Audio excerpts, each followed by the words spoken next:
आमचे प्रतिनिधी अमर गठारे आपल्यासोबत यावेळेस फोन लाईनवरून जोडले गेलेले आहेत। अमर, आपण बघतोय इथं लोटांगण मोर्चा जो आहे तो अडवण्यात आलेला आहे। पोलीस आणि जे आंदोलनकर्ते आहेत त्यांच्यामध्ये इथं आपण बघतोय कशा पद्धतीने वाद झाल्याचं दिसतंय। काय या संदर्भातली अधिकची माहिती? एकूण बघितलं तर मुख्यमंत्री युवा कार्य प्रशिक्षण योजनेअंतर्गत हजारो युवकांना जो आहे मंत्रालयातर्फे आहे विविध विभागामध्ये रोजगार देण्यात आलेला होता।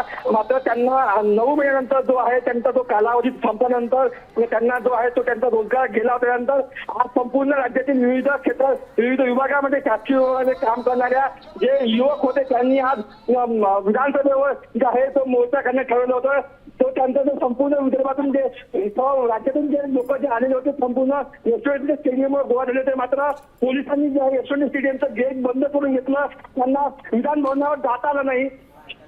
आणि एकाने बघितलं तर आता या ठिकाणी आम्हाला विधान भवनावर जाऊ दे, आमच्या ज्या मागण्या आहेत त्या मागण्या सरकारपर्यंत पोहोचू द्या अशी जी मागणी आहे या ठिकाणी करण्यात येत आहे। आणि एकाने बघितलं आता पोलिसांनी संपूर्ण पोलीस बळाचा वापर करून त्यांना या स्टेडियमच्या गेटवर बोलावलं आहे। आणि ठिकाणी मोठ्या प्रमाणात जे आंदोलक आणि पोलिसांमध्ये आतापर्यंत पाहायला मिळत आहे।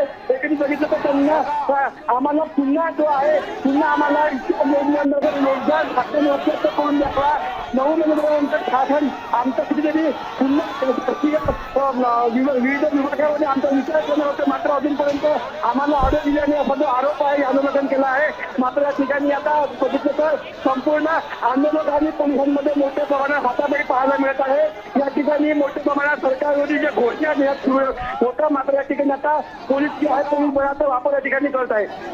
बिलकुल, आणि आपण बघतोय पोलीस आता बळाचा वापर करतायत, परंतु या तरुणांना समजावण्यासाठी काही प्रयत्न होत आहेत का प्रशासनामार्फत? कारण तरुण काही ऐकत आहेत असं दिसत नाहीये। मोठ्या संख्येने इथं तरुण आलेले आहेत, परिस्थिती चिघळू शकते।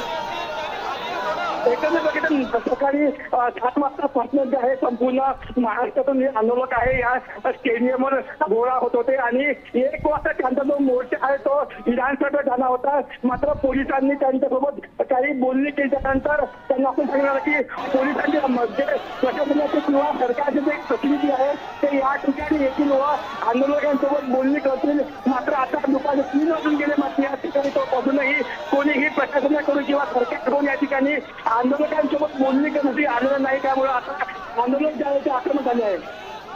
बिलकुल, प्रशासकीय अधिकारी कोणी इथं येणार आहेत का या तरुणांची समजूत काढण्यासाठी? यावर काही तोडगा निघतोय असं काही दिसतंय का? विधिमंडळ एकीकडे सुरू आहे आणि त्यावेळेस आपण बघतोय नागपुरातच अशी परिस्थिती चिघळत चालली आहे। तर बघितलं जे आंदोलन होतं या प्रशिक्षणाचं, या आंदोलनाची साधारणतः 1 महिन्याआधी जी संपूर्ण कल्पना आहे सरकारला त्यांनी दिलेली होती।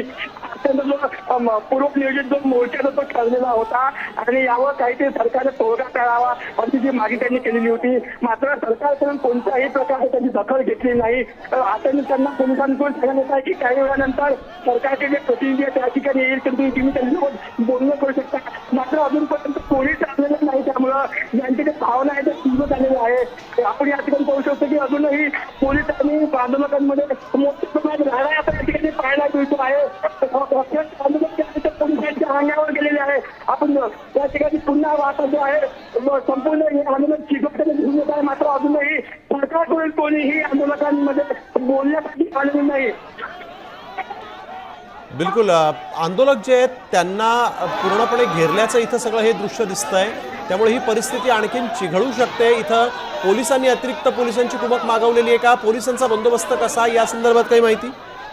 मोठ्या प्रमाणात पोलिसांचा बंदोबस्त या ठिकाणी दाखल झालेला, साधारणतः 3 DCP तो 3 DCP या ठिकाणी झालेला आहे। सोबतच राज्यातील पोलीस बल सुद्धा आता बाहेरून पुन्हा मागवलेला आहे। मोठ्या प्रमाणात पोलिसांचं प्लॅटून आहे ते या ठिकाणी दाखल झालेलं आहे। एकेरी बघितलं जे आंदोलक आहे ते आंदोलकांमध्ये महिला जे प्रशिक्षणार्थी होते त्यांची संख्या मोठ्या प्रमाणात असल्यामुळं मोठ्या प्रमाणात या ठिकाणी महिला पोलीस सुद्धा या ठिकाणी बोलण्यात आलेला आहे। आणि आता कुठेतरी जो त्यांचं जे संख्या ती आता पूर्ण पोलिसांची वाढत आहे। आता या ठिकाणी जे प्रशिक्षणार्थी आहेत त्यांना पुन्हा यशवंत स्टेडियममध्ये पुन्हा ढकलत मागं नेलेला आहे आणि या ठिकाणी आता पोलिसांनी स्वतःचा बळाचा वापर या ठिकाणी केलेला दिसून येत आहे।